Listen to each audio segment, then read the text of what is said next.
Welcome back, everyone. It's just about 3:45, and that means it's time for our final conversation of the day. And boy, is it a good one. I want to go ahead and bring in Mike Smith of SmithicAir. He is a drone pilot. Mike, tell us about this dog rescue. The dog, I know, had been missing for 2 weeks. Yes, I actually was involved right at the beginning. So the day that the dog went missing, Mia went missing up in Ringwood, Illinois, at a conservation area. And so, were the people out there just kind of enjoying themselves? Like, how did the dog end up missing? Yeah, so Jim and Donna Davis were out walking their three dogs, and the leashes kind of got tangled. And Mia is a recent rescue and kind of skittish. Oh. And when the leash got dropped a little bit, Mia bolted, and the owners looked the rest of the day and just realized, I mean, there's something like 3,400 acres up there, and they did not see Mia again at that point, and they reached out to a couple of different drone pilots. Oh my goodness! So this is Glacial Park. You talked about how many acres are out there. What's the terrain like out there? Well, there are definitely walking trails there, but most of it is wildlife, bushes, tall grasses, all sorts of wildlife out there. And yeah, really hard to see a dog that basically looks the same color as the terrain. Exactly. But the family had the good, foresight to say, hey, maybe a drone could locate her. I mean, they are the ones who thought of this and reached out. Yeah, I'm not quite sure how they came across our information. A lot of times when owners, when they've lost their pets, they'll put out a posting, and then we're very fortunate. A lot of our past clients will tag either my company or one of the other two drone companies in the Chicagoland suburbs, and then sometimes they reach out to us. So you've done something like this before. Yes, I've been finding lost dogs since about March of 2024. Okay. And I'm sure each story is different.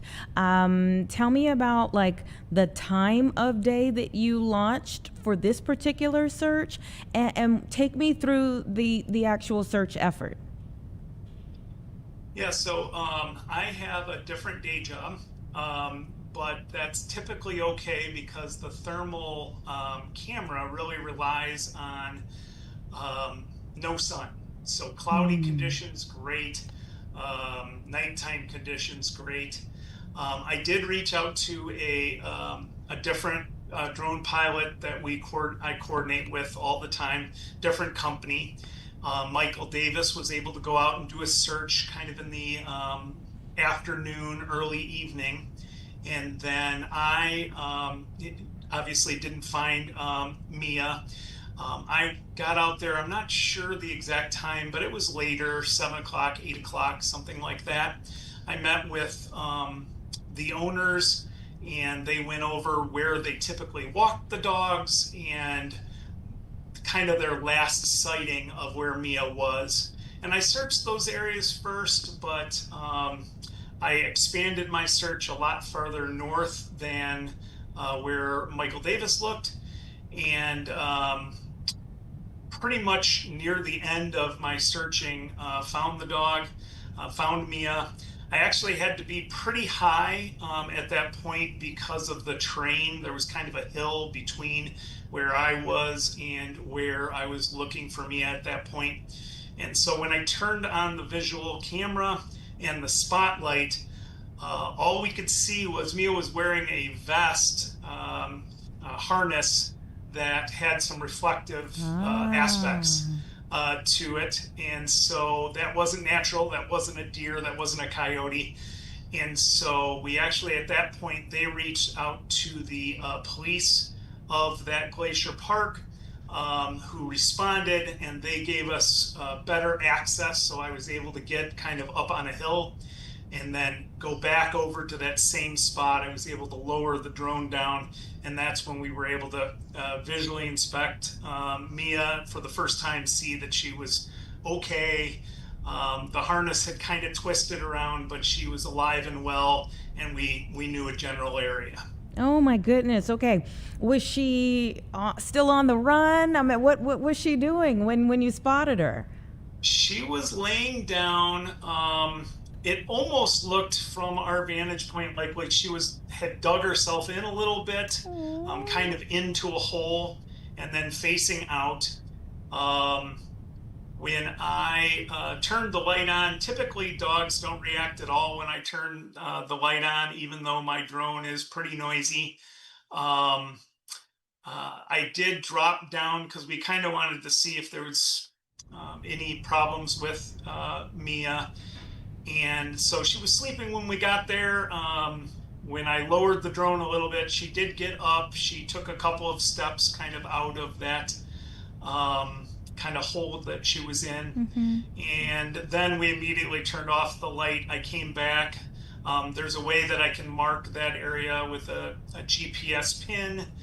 And then we started making plans kind of for the next day. Wow. Okay. So, what went through your mind when you finally found her to begin with?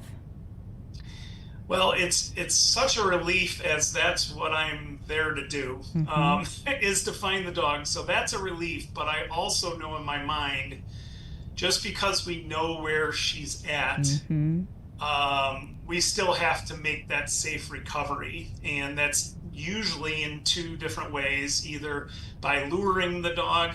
Most people don't realize the dog's not going to come just by calling the dog.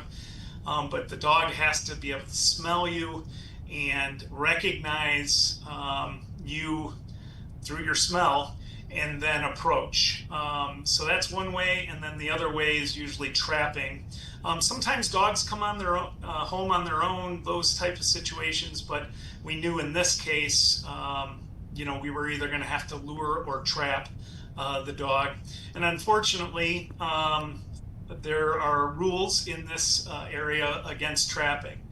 So the next day we actually gathered the other drone pilot, Michael Davis, and a volunteer lost dog recovery expert named Linda Hartman also joined us out there.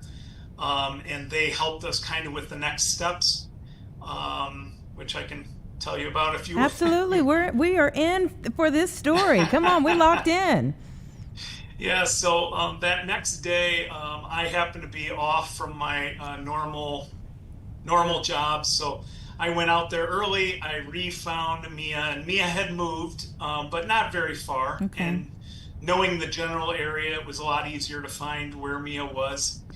And then Michael Davis and Linda went down and put some food along an ATV trail that led pretty much where Mia was, all the way back to an area where we were going to have Linda Davis sitting on the ground, the owner. Linda also brought one of her other dogs. We call that a magnet dog because sometimes dogs will recognize each other before they recognize their owner. Interesting. And they sat down there.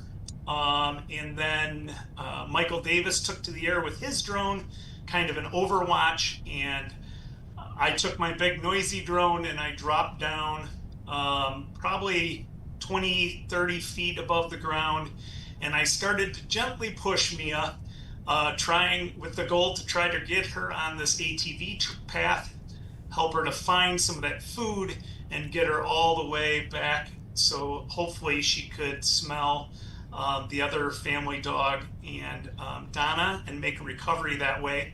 And that plan worked pretty well. I kept her on the ATV path with some side excursions to roll around in some smelly deer poo, and a little break by the creek. She just kind of laid down and took in the scenery and stuff like that. But I eventually had them very close to each other. They were looking at each other. No sudden moves, and Mia decided to run to the west. Oh. I got my drone over there again and redirected her back, and again got her pretty close, and she just wasn't having it. And that's something we've learned on these things. We're on the dog's time. The dog's brain needs to settle down and feel safe and all those things.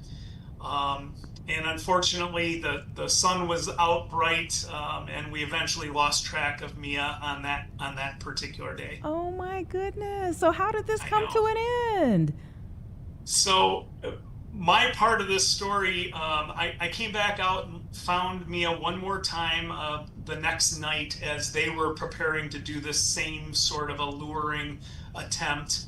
Michael Davis and Linda set out 2 feeding stations with cameras, and basically this then was every day checking the cameras, seeing when Mia would come by. Oh.